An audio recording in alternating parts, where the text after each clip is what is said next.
Shalom and welcome to Asia Torah, Practical Spirituality, overlooking the Temple Mount, Jerusalem. Today we're talking about different types of Jews, and as I look around this classroom, I realize there's many different types of Jews.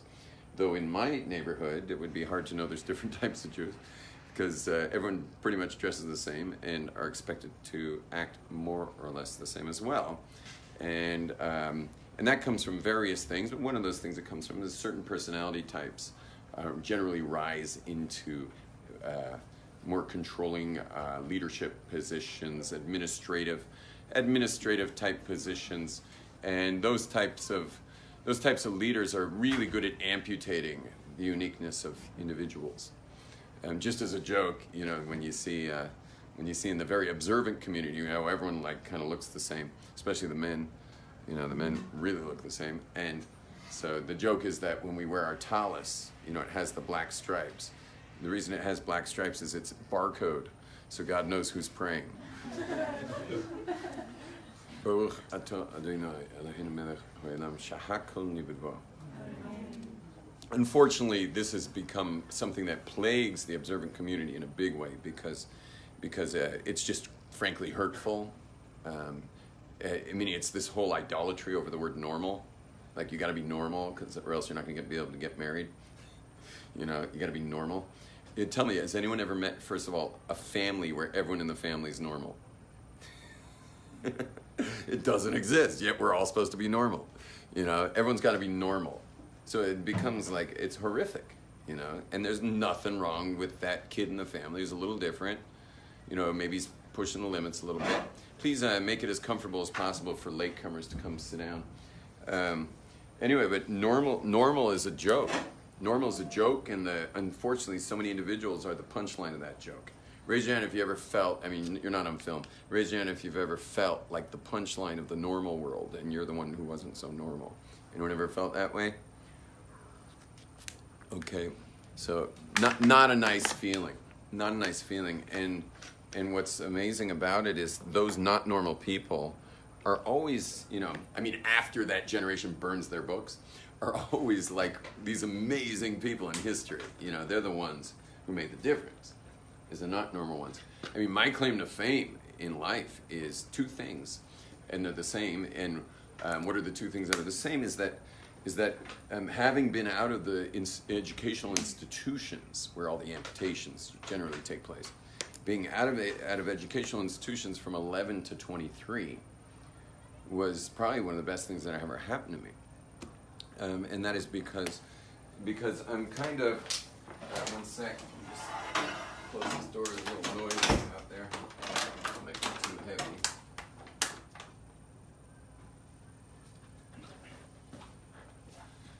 Because I'm really unadulterated me more than most people I meet.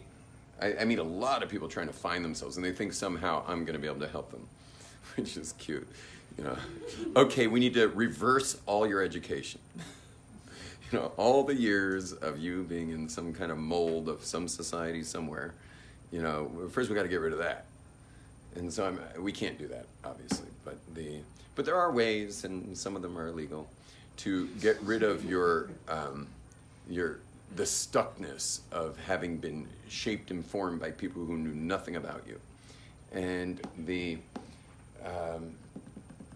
but the other thing that was really good about it is it led me to a more spiritual life, because you'll notice that the most spiritual people that exist, what are the most spiritual people who exist, by the way? They don't exist today, but they existed like 2,500 years ago.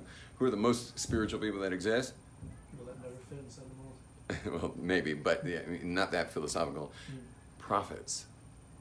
Prophets are like really the most spiritual people that exist. Why? Because not only do they have all the spirituality that someone might think a spiritual person should have, but they've reached such spirituality that the aperture of their spirituality is such that God's decided this is a good address here for an up-down message. Meaning spirituality, generally you climb up. Here, this person's climbed so high that God's decided, hey, this is a good vessel for extra light. Which in a way, if you understand prophecy, it's just really like a power surge. Most of us don't get that power surge. So while you're climbing down up, you're still dealing with the regular circuit breakers. You know, like these lights, for example, are coming out at 220. But believe me, the power plant they come from isn't at 220. That's at like, you know, 1 billion volts. And then by the time it hits the old city, maybe it's 1 million volts. Well, probably more than that, 2 million volts. And then by the time it hits this region of the old city, and probably this whole building actually wound up with its own thing. But let's say this building gets it at 10,000 volts, 20,000 volts. And then it steps down in our converters to get down to 220 at each. It comes down to 220 at each light bulb. So if you're a spiritual person, you're still stuck here at 220 voltage, working your way up the system. Whereas somebody who's in the, you can put that phone down. Yeah. So somebody who's on the, but when you get prophecy, God's saying, you know what? To hell with all those circuit breakers, meaning all those step-down converters. And he just goes and just blows through them. Now, what would happen to you right now at 220 if God suddenly gave you 10,000? What would happen to you? So the answer is you wouldn't make it. You just wouldn't make it. None of us would make it. No one would. I mean, probably no one in the generation would make it. I mean, you'd be brushing your teeth on your forehead that evening. You know, you wouldn't. You'd be gone. If you even survived it, like if your heart didn't explode in the experience, you know, if you survived it, you'd be crazy for the rest of your life. And so God wouldn't do that. And those of you who are like, oh, God, if you'd only speak to me, you don't realize that that's going to be a ticket to the funny farm. You know, you get people all the time at the hotel, you know, God, just send me the message. And God's like, you don't want that message. That would not look good here, you know. You want a trip to the laundromat or something? Because you think you're going to be able to stand during this? Yeah, I could stand, man. I could hack it. You can't stand while you're getting that. Anyway, you should know only 2 prophets in the whole history of prophecy, and there were millions running around Israel at one point. There were only 2 prophets in all of history who could stay standing during it. One was Moses, and the other was Samuel the prophet. Shmuel Hanavi. They're the only 2 prophets. We have a tradition that only 2 prophets were able to actually stay composed during that prophetic experience. And you see, Moses didn't even do that hot. Moses wound up glowing after a while and freaking everybody out. He had to wear a bag over his head whenever he was in public. You knew that? You know, Moses used to walk around with a brown paper bag on his head. Just kidding, it wasn't brown paper. I don't know what it was. It was called a masveh. And he walked around with a bag on his head, which is kind of reminds me of the beginning of our class of covering your head. So anyway, but I'm sure he was wearing more than just a bag. Now, the inside joke for whoever was here before the video started. Now, anyway, we're not here about prophecy, but what we do know about prophets, especially the real famous ones, is what was their occupation? What was all the occupation? What was shepherding? Yeah, Avram, shepherd. Yitzchak, say it together. Shepherd. Yaakov. Shepherd. Moses. Shepherd. Aaron. Shepherd. Yosef. Shepherd. David. Yosef was a shepherd, sure. They were all shepherds. I mean, everybody was shepherds. I mean, later he became like the head of the what do you call it? What's Joseph Bernanke? What was his job? Today her name's Yellen. She's in charge of that thing. It's the federal. Chairman of the Federal Reserve. Yeah. Later he became the chairman of the Federal Reserve, but he started as a shepherd. Simple beginnings. Anyway, what was I going to say about shepherds? Oh, where do shepherds spend their time? Yeah, in wilderness. They spend all their time in wilderness. So that was the other lucky thing I got, was if I'm in Southern California, which is like where the mountains meet the sea. So every day I was either surfing 6 to 8 hours a day, which is a kind of wilderness. You're out on your own in nature. And if I wasn't surfing, I was mountain biking 5, 6, 7 hours a day. I was always out there on the trails. If I was getting too tired, I'd pull into a cave and meditate for a little while. I was a little kid. Thank God I had parents who didn't seem to care. And care about that. They cared about me. They just didn't care much about I guess where I was. But then again, we grew up in like the safest zip code on earth. I mean, there wasn't a pedophile within 10 zip codes of our house. You know, you couldn't even steal anything because by the time you get back to the inner city, you were already in jail. You know, it was like we were far from where crime took place. You know, the outer edge of LA, where the ocean and the mountains meet. And, you know, there was just no crime at all. So my parents said, "Okay, no crime. So I guess we'll see you when we see you."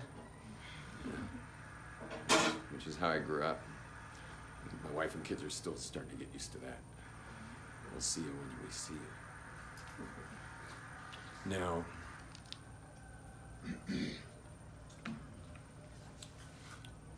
anyway, there's different types of Jews, and with that whole subject that we just closed now was how our society's done its best to get rid of the different types of Jews. Really? Yeah. How was Yosef working his way up the spiritual circuit in the wilderness? Like, what was he... In those years? Yeah, in those years. You can't help it. I mean, when you're shepherding, I still mountain bike. I'm out there. I see all these Bedouin kids all the time. They're always asking me for something.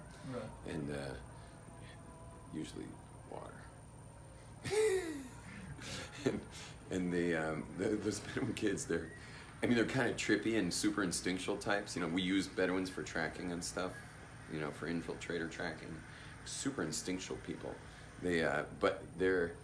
But I always get a pretty spiritual sense from those kids. I mean, after they've had some water, you know, they're kind of worried about water, but after the water part, they seem pretty spiritual. You can't help it. You're climbing spirituality. The reason is because the wilderness in Hebrew is called midbar. Wilderness, anytime you're in nature, you're in midbar. It could be forested, it could be desert, it could be ocean, it could be Arctic. It doesn't matter. It's called midbar. And what's the word midbar also? Midaber. Midaber is to speak. But it's singular. Midaber. Well, who's midaber? Well, you're midaber. You ever thought about it? Your mind is, you know, you ever heard that voice in your head? Truth is, all you've ever heard is the voice in your head. But everyone take a moment to hear the voice in your head. Listen to the voice in your head. Voice in my head? What voice in my head? What's he talking about, a voice in my head? That's the voice in your head. You know, you think I'm teaching this class? I'm not teaching the class. I'm just sending out vibrations that you call English, and then every one of you is hearing it your way. It's really your voice speaking in your head, quickly translating everything I say into your voice. That's all there really is the voice in your head. But people who live in society, the voice in their head is not so pure. Because you've got a lot of influences. Hopefully some of them are good. You've got a lot of influences that are part of the voice in your head. So it's not necessarily your voice. I meet a lot of people who feel like their intuition doesn't exist because what's intuition? That's your voice saying don't go there or do go there or whatever. That's your intuitive voice. But a lot of people can't help but second guess that voice because they got so many darn voices in their head from mommy and daddy and teachers and advertisers and billboards and you know, I mean, you name it. There's a lot of voices going on. And so it's really hard to find your voice. But this is the beauty of the wilderness. You go to the wilderness for a little while, you need you guys probably all would need a few days at least before your voice will start to say anything. But you go to the wilderness a little bit, you start to hear your voice after a while. It's an important thing to hear your voice, especially making big decisions. And you gotta hear your voice, or at least have someone in your life that knows you so well that they're able to help you determine, you know, what's the right choice to make. I feel like the fan's on loud, or it's just getting worse and worse. And it's, can you check? I saw it was on low before, but it's just so loud. I can't stand it. It's still on low? Yeah. That's high. I pressed it and high, and I was back to low.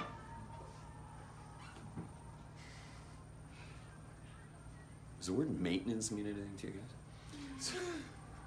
Like, can't we maintain this thing? It's slowly gotten louder over the last 10 years. It's probably just belts or something that need changed. Anyway, I'm gonna have to do it myself. I better wear thick gloves. So, okay, now, anyway, but back to different types of Jews. God creates all of us differently. And we're all going to have to answer for that. And the way I like to do it in a Venn diagram is like this. You got, the fact that you were born Jewish, that's going to come with a lot of details. You're born Jewish, but you're also born Jewish. So you got Jewish and Jewish. The reason I put it in a Venn diagram is the way our society, at least in the observant culture, is that they're trying to convince everybody that if you just be Jewish, you can ignore the Jewish part because who you are is Jew. And so, we're just going to turn the Jewish into Jewish and, and then, call it a day without, your individuality, without your personal self-expression, without without the contribution that you bring by your very essence and your unique self that comes. And yet everyone's different. Every single person's different. Right now in my seminar, I'm running a seminar at night for Israelis, and one of them, he's been my constant use of example because he has 30 kids who are 3 years old for, about 4 or 5 hours a day. He's a ganan, how do you say it, a kindergarten teacher? He's a kindergarten, big Hasidic guy. He's so cute, so sweet, big old Hasidic guy, and he's got every day of his life is 30 kids. And you want to know something amazing is his father spent his whole life in debt, running from debtors. And so he didn't have much of a father because if you were owed money, where's the most likely place you would go to get it? Is their house. And so he grew up with a father non-existent, constantly running from the people knocking at the door. And so it's very sad. And so he told me yesterday that he wakes up every day at 4 a.m, which really made me feel bad because the seminar ends at 11 and he doesn't live in Jerusalem. So I'm like, 4 a.m, what do you do at 4 a.m? He says, I mop the floors of the school. And looks at the whole group and he says, I'm not going into debt. He lives off nothing. Lives off nothing. How much you pay a guy to look after 3-year-olds? And how much you pay him to mop the floor? 30 shekels an hour? But earlier this week we spoke a little bit about getting caught in your narrative. He's way in his narrative, big time. And now he's with me at nights, kind of questioning the narrative that he's in. Anyway, but one of the questions I asked this sweetheart of a man, just the sweetest guy you ever met, one of the questions I asked him was you have 30 kids there, you ever had any two the same? He's like, no. They're all totally different. Every single one is just so different. The reason I asked him that is because there was a man who looked a lot like me in the group who was sharing that he has cut and pasted from the community to the point where he has no idea who he is. And then he says that, this gets really sad, but then he says that his wife's also the father. Because if a man doesn't know who he is because he's been so busy being like everybody else, well, then he's not going to be the man of the household either. He's not really the man of the house. And so she's had to take over for that. And then I wanted the guy to share how he feels about all that, and he couldn't. He just couldn't get to the feelings.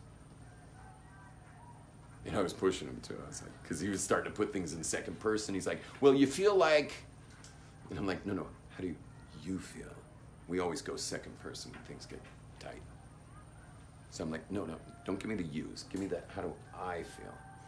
And then he kept saying, well, you feel like, and then would give me another analogy of how someone might feel if you could somehow understand the analogy. I said, well, how does that feel? And then he'd say, well, it feels like, and then I get another analogy. And I'm finally looking at this guy like, enough explanations, you know, of these sophisticated analogies of how someone might feel. Like hypothetically feel. Well, he's actually the one who, and the answer is you feel dead inside. You feel dead. You feel alone. You feel crushed. But he couldn't say it, and I'm not going to say it. I'm facilitating. So I kept trying and trying. I'm like, and how does that feel? And how does that feel? How does that feel? And then all of a sudden, and this was like so unpredictable, some guy like across the room, there's a whole room of people, some guy across the room just goes like, bah! And as soon as he catches his breath, bah! And as soon as he catches his breath, I thought the guy was going to throw up. I mean, he was literally going into a panic attack. And the whole room's just like, what is going on here? And I was just watching. Like, okay, here we go. Here we go. This is my training, so this is like amazing to have this happen. So like, you get trained for, so decades, you want something like crazy like this. So, and he's just going and going. And everyone wants to know why. So he finally can like get words out between the screams. And what are the words? That he points to the guy who is speaking and he says, that was my father. He didn't exist. It was just Jewish. There was no you-ish. And I don't even know who I am. Because he was not able to give me who I am either. He didn't have who he was. He couldn't give me who I am.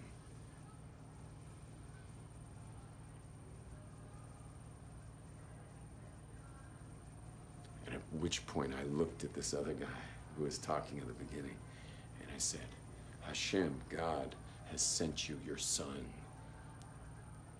20 years from now. That's your kids. How does that feel?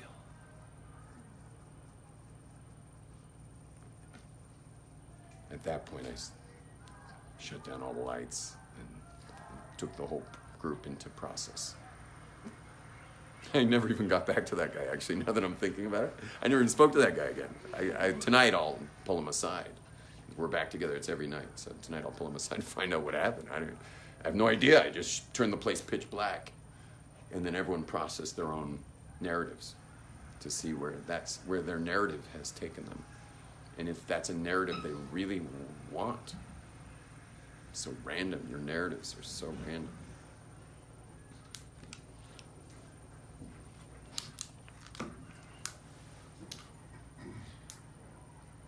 So the analogy I like is that we're all born with hooks in our mouth. Every one of us is born with a hook in our mouth. Like fisherman's hooks. We all got the hook. We're already hooked. It's just that God has a really long line. So like we're all on the line right now, but really it could be anywhere. Anyone here fished before? Anyone fished? Yeah, a little bit. You fished, Tommy. So what happens when you get a real whopper of a fish and he's fighting? What do you do with him? Not at the beginning, but I'm saying once he's really fighting, you let him run a bit, right? You let out line. Yeah. So what happens is they can break the line if the fish fights and you're fighting. Like that's not good tension because you're both fighting. So there's a what do you call that cog lets out line? It has that weird noise. It's got some kind of gear that lets out line. If you click it, if you flip it, it lets out line. Let the fish fight. It's already hooked. You can relax. Like, have a beer while he's fighting. And let the fish do all his fight. And when the fish is done fighting, meaning he's ran out of energy, you just reel him in. And so we are all born with hooks in our mouths. And God is going to reel us in. Every one of us. Every one of us. And that's one of the big fears of death. Is, a lot of people are nervous about this conversation. That's why they say there's no atheist in a foxhole. Because even if you don't believe in God, I mean, honestly, like deep down, hey, welcome back. Oh, good. Good. Just push those tissues on the floor or tilt the chair over or something. You don't have to touch those. I don't even know whose they are. No, Oh, you don't want to sit there? I like looking at your dog when you sit. I like to sit near people because I'm allergic to stuff. Okay. Hope they're not allergic to dogs.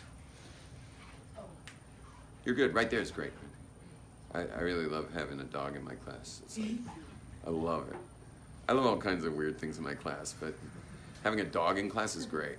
I like it when people bring their babies too. At least if they're girls, because baby girls are quieter. Your dog's extremely quiet. My dog's professional trained. Oh, so he's not a noisemaker. Yeah. Sheep, sorry, sheep. Not by me, but I trained. Uh-huh. Oh, there's a seat right there, please. Have they entered into like transgender dogs yet? Is there an issue? Like, seriously, why can't you decide your dog's a male? You know? Give it 10 years. Give it 10 years.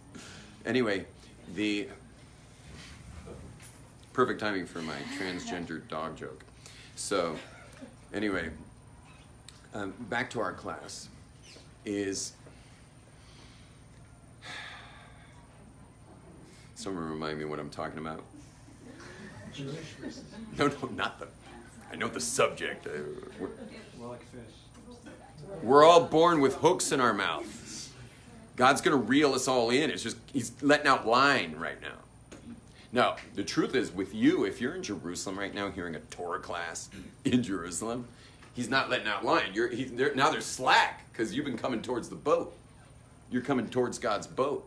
People who pray 3 times a day, eat kosher, learn Torah, and they're hanging around the fishermen. Meaning they're hanging around God. You know, just hoping he like shoots off a little, an anchovy or something. He sees you down there. He's like, oh, okay. You're just like. So, we're all hanging around the boat here. Jerusalem is the palace of the king. We're hanging around this place. But do we all know people? Raise your hand if you know somebody who's running for their life, and with their behavior right now, they're just going the other way. Anyone like that? Got people out there doing that? Oh yeah, a lot of people doing that. Now, do you think God's breaking a sweat? No, God doesn't break a sweat about people going against him or away from him. Why? What's already in their mouth? They're already hooked. Now you might say, well, gosh, the guy's been doing it for like 30 years already, or she's been at this for 40 years already. Tell me, what does 40 years mean to an infinite being? Nada. Yeah, the word nada? It's not a light chicken gravy, I'll tell you that. It means nothing in Spanish. God's not worried at all about people going the other way. It just doesn't mean much. Even your own sins, like you think you've ever done something wrong, which is obviously going the other way, he's letting out line for you to do it. He has to arrange it. I feel so bad for God having to arrange your sins. Because how can you sin if he didn't arrange it? He's running the entire show, so he has to arrange everything you do wrong too. Maybe that's a good enough reason to stop doing it. Like God, I just don't want to hassle you for this one. Because now I'm really going out on a limb, and and you're gonna have to arrange it and make sure I don't die, and and make sure everything I'm trying to do wrong, works out. It's like the famous Hasidic story of the holy thief who, he always prays before he goes into someone's house to steal that he shouldn't get caught.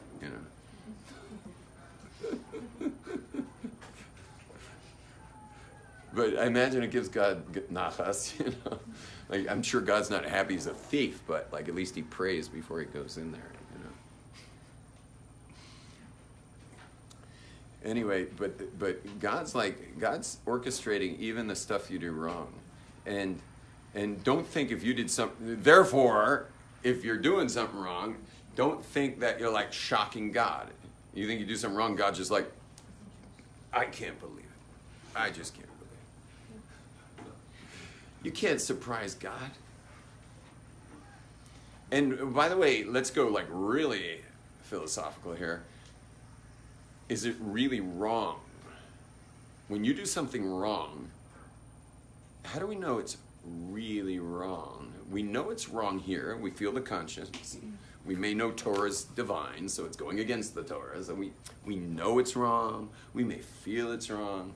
But via an infinite being, could it be that he just set up like arbitrary things down here not to do?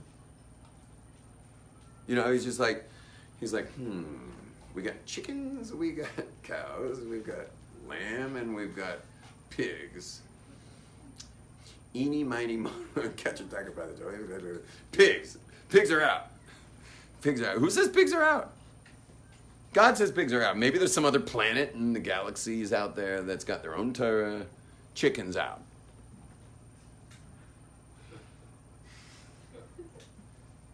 It's an infinite being. It's set up, now it's set up the rules for this place. So good to keep them. Very good to keep them. Very not good for you, for the world, for anyone to not keep them.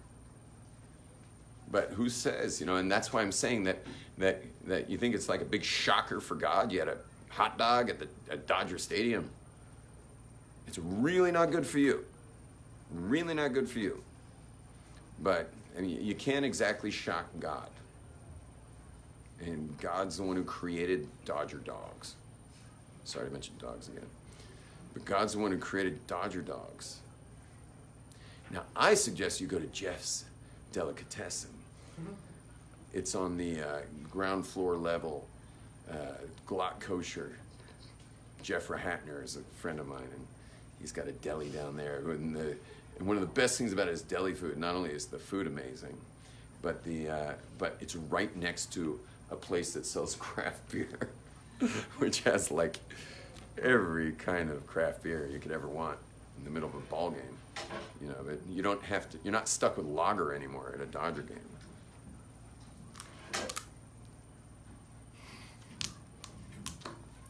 So we're all born with a hook in our mouth, and it's ideal to hang around the boat. It's not ideal to run, but it doesn't shock God. God's outside of time, so he doesn't really care how long it's been. And God never breaks a sweat because the hook's already there. And in the end, he reels you in. We're all getting reeled in. Earlier I was saying, even an atheist, they may not admit it, but I promise you, every atheist on their deathbed's just like, uh-oh. Like, now we find out. Now we find out. And that's why they're not real atheists, because they're still hedging their bets on the side of being good. I've rarely met, first of all, to meet an atheist, he's usually quite philosophical. And anyone who's quite philosophical automatically is smart. And anyone who's smart knows, don't betray your own feelings about right and wrong, because you're never going to get someone without feelings of right and wrong. So they're anyway hedging their bets, because they're listening to their own compass. Even an atheist has an internal compass of what's right and wrong. So they're not truly living they're not living mathematically as atheists. They're really living much more as agnostics, because they've got that conscience inside. And everyone knows you ignore the conscience, you're not going to be happy. You listen to the conscience, you're going to be happy. What do all psychologists agree? That every human being wants to be happy. So just do the right things and you will be happy, which is a really easy formula. Put Prozac out of business. Just do the right thing. Feel good about yourself. You feel good about yourself, you tend to be happier. Not talking about moods. Moods are their own thing, but you feel good about yourself, you'll generally be happier. So do the right thing.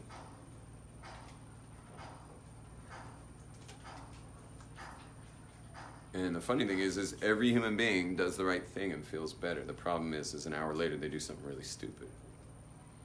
But if you live in a society where people do the right things repetitively, like living in an observant community like I do. So I live in an observant community that's bolstered by right thing doers. Meaning you just kind of help each other because everyone's doing the right thing, and you get to, it almost becomes part of the social fabric that our community does the right things. It helps.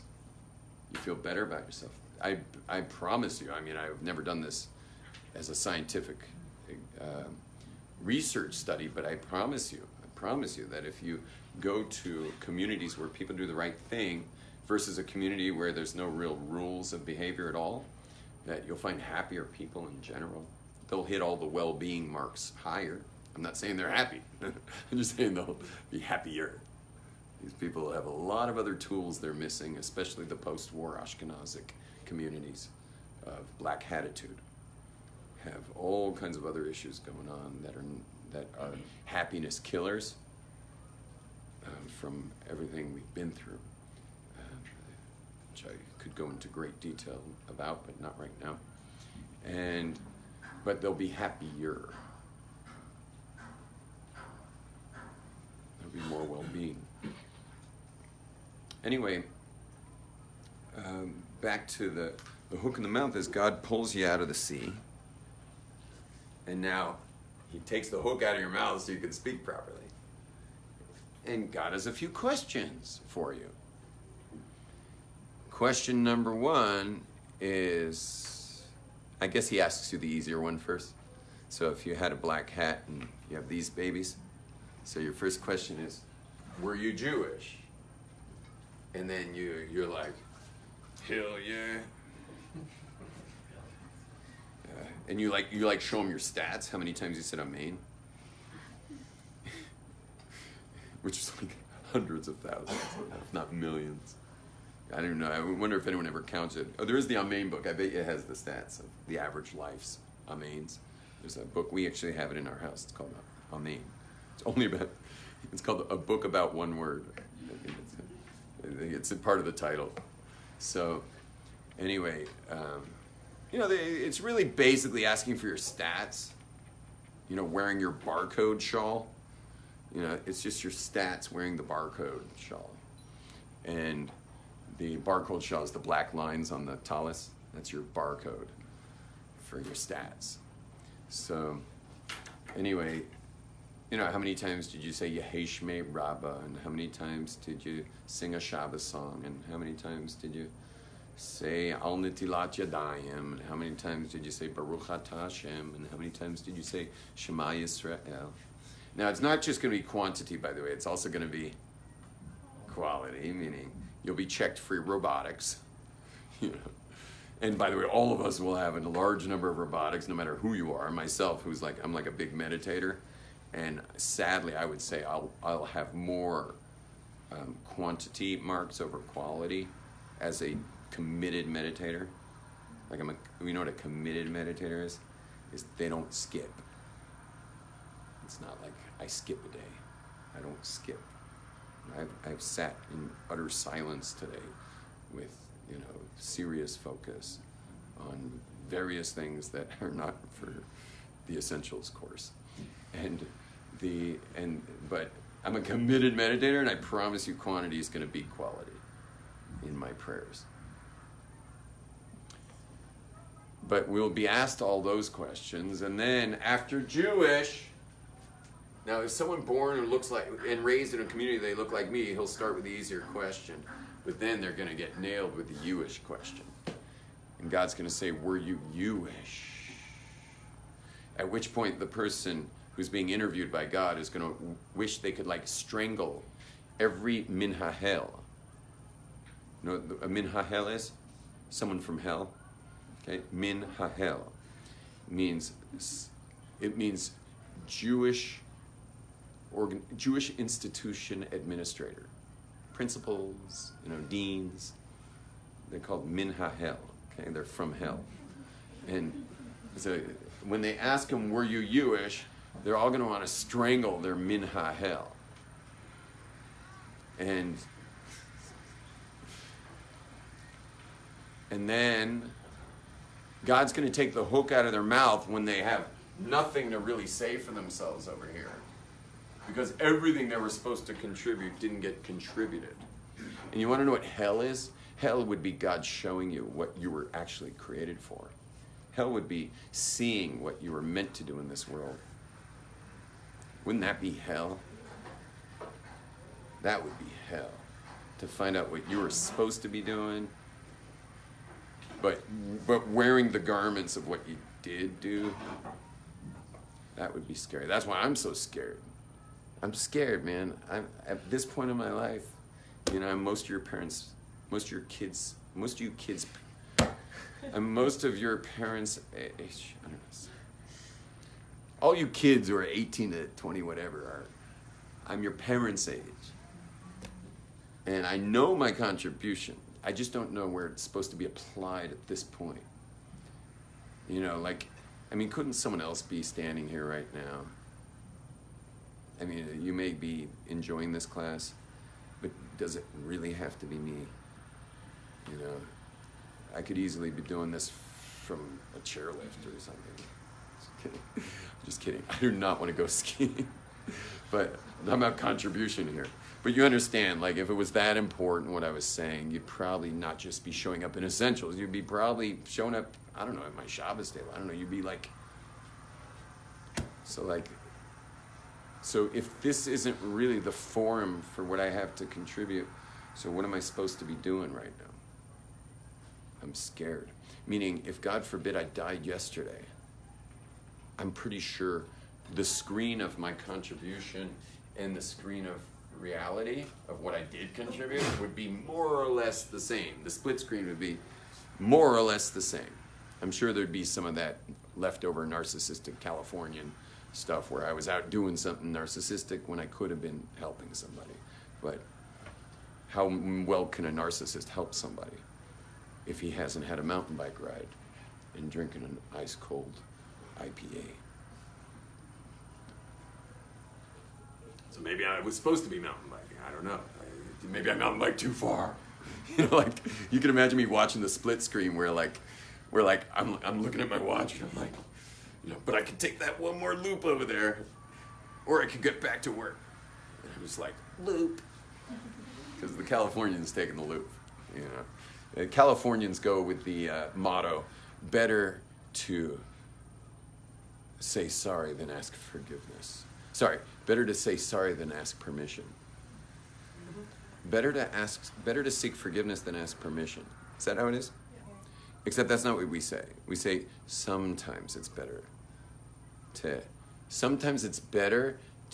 ask forgiveness than seek permission.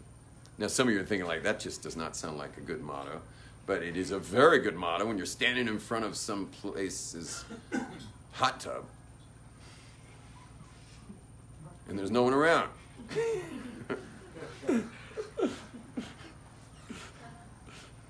So when the family comes home and you're stark naked in their hot tub with all your mountain bike gear on their fence, you just kind of are like, sorry.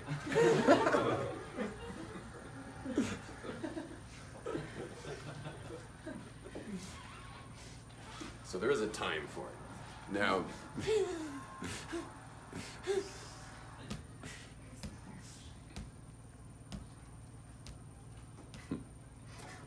the one thing about teaching this class for 2.5 decades is you stop caring what you say.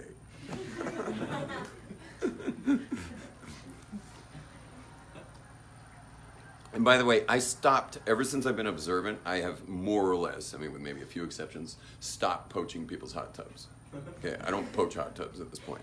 It just doesn't look good with my look, you know. If he's sitting in someone's hot tub. You know? In the old days, lots of poaching. These days, we're not poaching hot tubs, you know. Which makes my brother really upset, because he's still got the look where you can poach hot tubs. You know, he's very observant, but he's, you know, clean-shaven, regular-looking guy. You know? Speaking of which, I think I might have gone overtime if I'm seeing Rabbi Neckemeyer, and I did. Just to let you know, if you can stop this thing, just to let you know, Rabbi Neckemeyer's class is the 7 questions.